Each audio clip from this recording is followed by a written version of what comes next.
Hey, good morning, everyone, and welcome to today's video. Actually, the weekly video for YouTube. It is Saturday morning here, a little bit past 8:30. I'll try to post this up as soon as I'm finished. And yeah, let's take a look at the markets and see where we are. We've had, quite a bit of a sell-off for I don't know, let's say past few weeks, but then finally this week there was a bit more buying coming in, which starts to look fairly interesting from a price action perspective. We'll take a look at the technical page. We'll take a look at the Elliott wave structures. I always like to start with this kind of larger quarterly chart, where I basically show that we're in a pretty massive uptrend in here, and was like that's likely to probably continue. Looking for the completion of this wave one at some point in the near future. We'll see. I think it's probably going to happen in this 2025, but we'll just kind of watch it day by day, and after that happens, we'll get a little bit of a pullback for a wave two, and then we'll continue to go in this larger wave three.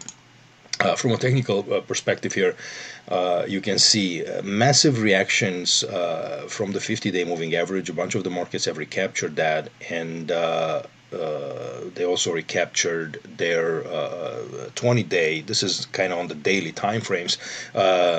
This one here, I'm sorry, this orange one actually here is the 200 week. So it's the 200 days, the 40-week moving average, where the NYSE got the closest. The other markets were still a bit far from it, but this is kind of what was important, because this index basically shows you the total market, the breadth of the market, and actually this market, NYSE and even RSP, equal weighted index, and all, they were showing signs of strength before the S&P and the Nasdaq kind of started to turn around. And I talked on the daily videos about the percentage of stocks below the 20 moving averages, how those were actually increasing as the market was continuing to move lower, which show underlying strength, along with the number of highs and advance versus declines, few other metrics, easy metrics that we watch. I don't get into anything complicated, just simple market participation. So in here you can see, on a pretty heavy volume, we closed the week, and we're here closely to cross and close above that 10-week moving average, which is more of the intermediate trend, while holding this. So,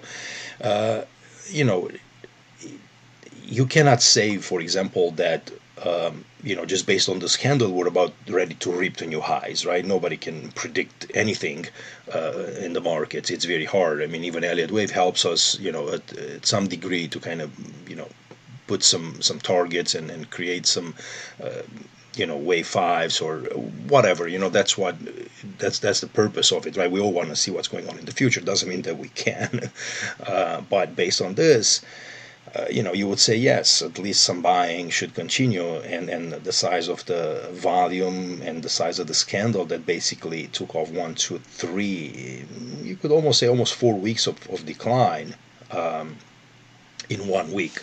So based on this, I think someone or one should do at least some buying. Now, it doesn't mean that you cannot fail and roll back over, right? But based on this, things look interesting, and there's ways to kind of gauge that on a daily and see where you can get out without getting hurt. But this is at least this is a good signal for further upside. Now, we go into the S&P, and you can see the same thing: a huge volume above average. And remember, this is on the weekly time frames, almost a bullish engulfing candle.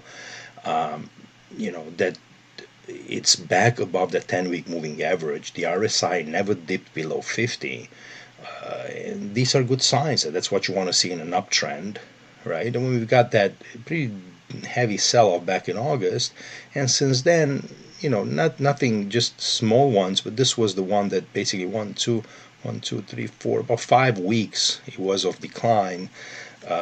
Maybe like beginning of December, mid-December, I would say, when we kind of started to kind of lose some momentum, and then we came back. But the bearish sentiment got pretty extreme. The fear and greed index, all of those things, and again, it doesn't mean that we're getting ready to rip and you should buy everything under the sun, but it's a good signal to start to look for things you like. So this is important, I think, and I personally been buying, and I told the members too, hey, this is kind of what I'm doing, and getting bullish again.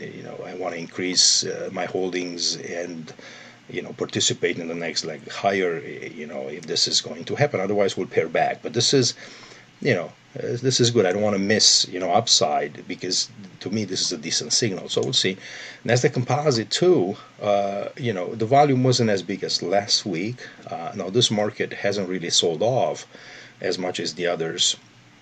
But I wanted to show you something. When you start to, for example, look at this candle right here. If you go back in 2021, right? So you had, after the top, you had some sell-off, and then all of a sudden, you had this buying over here. Now, if I look down, probably, if I look at the volume, it wasn't that much volume on that particular week back then. But this is what can happen. You can basically get a stalling week afterwards, like right here, right? And then you can get another week of selling. So if that happens, I think that will invalidate the strength of this candle, and then you're getting ready to look for more downside, which will be, will probably be pretty heavy, and will probably get us at least to the 200 day, to the 40-week here, if not a bit lower. So that's what we don't want to see. So that's what I'm going to be watching as the next week progresses, how much strength this market it has. If it's stalling, how does it do it? Look at the daily candles, look at the volumes, see what's happening with the stocks, again reporting in regards to their averages. And I don't want to see a failed rally now, because that would be a big problem for the market. So just my thoughts there. And you could see even back in, I mean, a top doesn't just form just like this, right? That's not a top, right? It needs a bit of time. Like, you're going to come down and up, and then it's going to take some time. But even in the Dow Jones, you got some buying back in 2021, and then you went up, made a slight new high, and then you start to roll over. But look how choppy the decline was, right? Couldn't really tell you. But the main sign was get below the 200 day, get below the 40 week. Okay, and then once you get below the 40 week, then it's tough to get back above it. And you only got back above it, let's say at the end of 2022 through some buying. Then you play around with it a few times before you actually starting to move back up. So for right now, we're still above this guy, and until we lose that in a significant way there for at least a couple of weeks, there's no point to turn bearish, right? You want to stay with the uptrend. So Dow Jones is good here. Last week things were looking kind of shaky, and I was expecting somewhat further downside, and I was pleased to see that we're holding. But the problem is, you need to get out, and then you got to get back in without, feeling that, oh my goodness, like your mind has to kind of switch quickly between defensive and offensive when the market shows you that. Now IWM also, look at this move and look at the volume too. Never got below 50 RSI into the 40 week.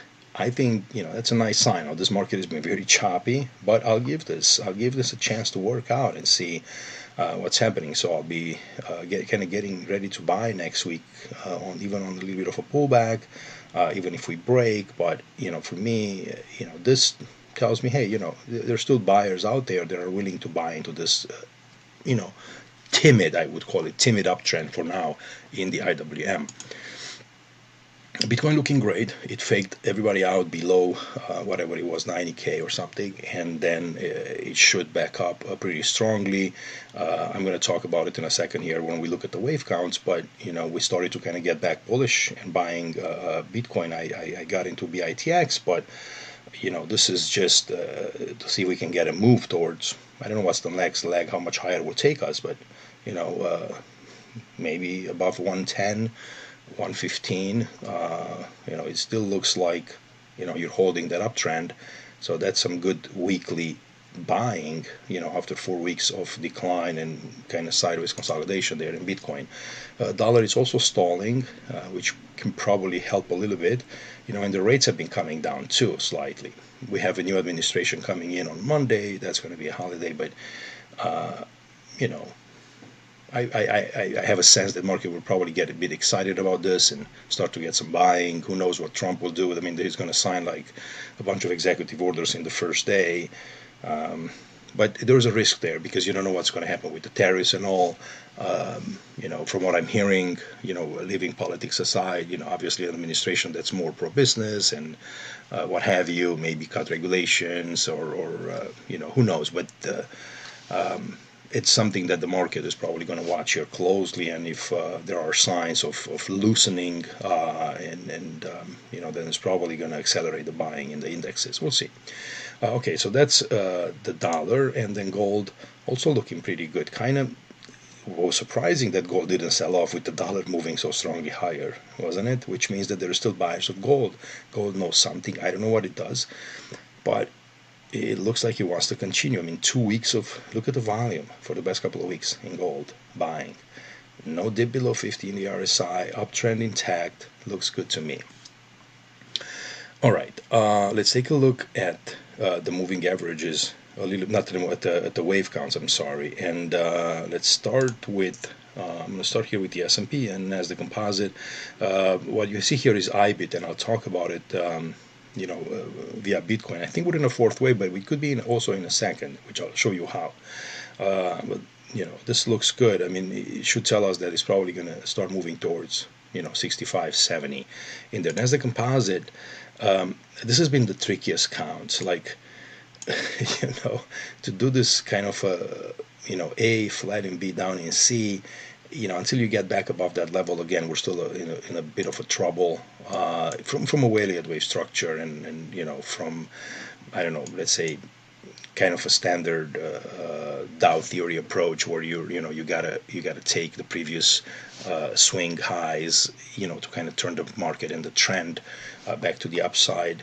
But I still think this is a decent picture, and we could be in this trying to finish this wave 3, then wave 4, and then a 5, which eventually will lead to that wave 1 that I've been talking about back here, right, in kind of all the markets, somewhere maybe in 2025, but we'll monitor. And then let's take a look at the S&P. So this looks nice for now. I mean, if that's a nice impulse, you can look for a pullback in a little bit of a second wave without breaking the channel, and then see if we can turn from there, right? Even if you go a bit higher, let's say next week, and then you start to kind of come back a little bit, and then that's kind of what I wanted to see, right? And then a continuation there. The S&P, I had this wave 3.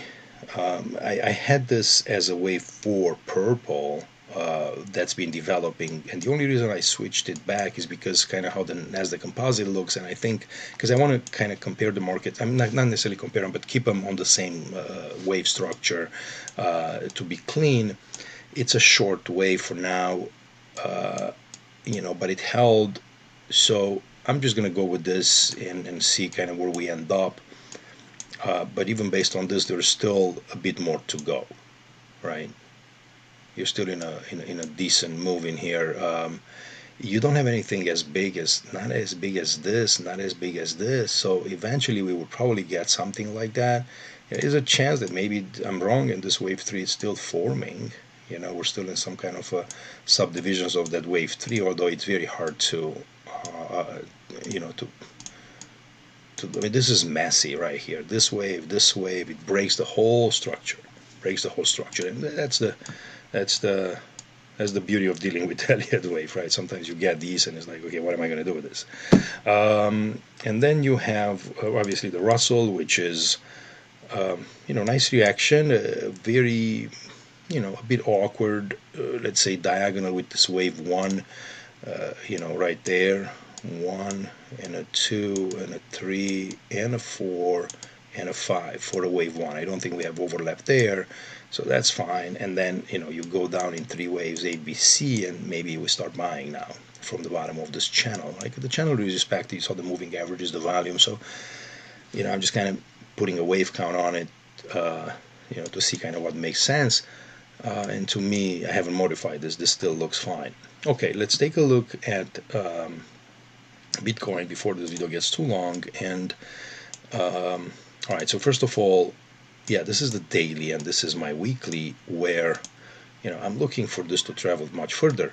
Uh, if this is a fourth wave, uh, you know, then we're probably going to get a short move, and then maybe that's the end of five, but it won't be the end of three because it would be too short.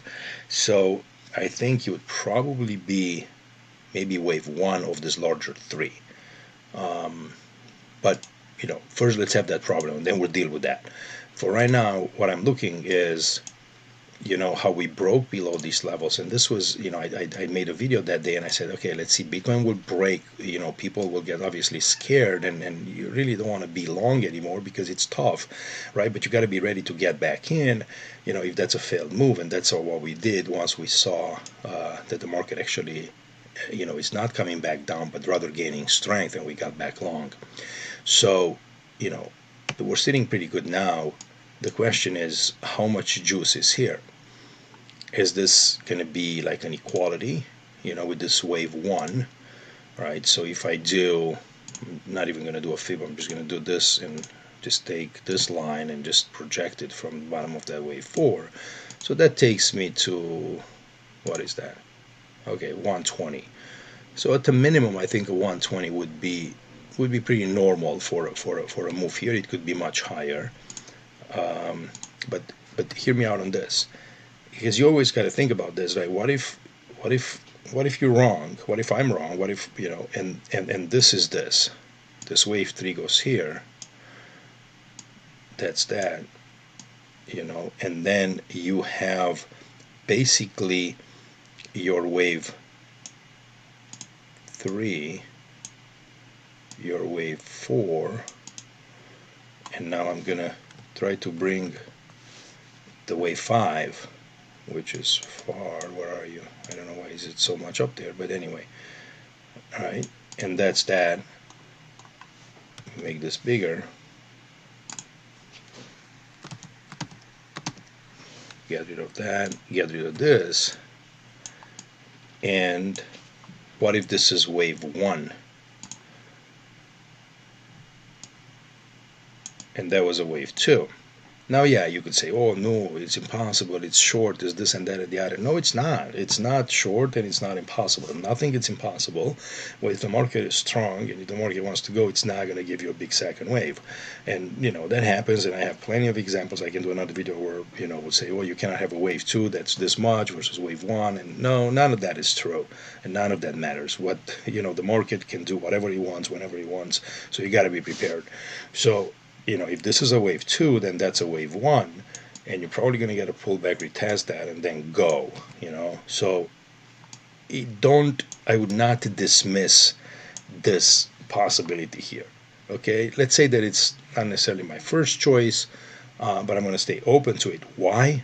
Because that's how you can stay in a trend, and that's how you can stay long, and that's how you can increase the size of your holdings, by letting the market discover. Because if you set into your mind that that's a wave five, now you're going to be selling everything, or just kind of getting scared. Oh my goodness, it's a wave five, what am I going to do?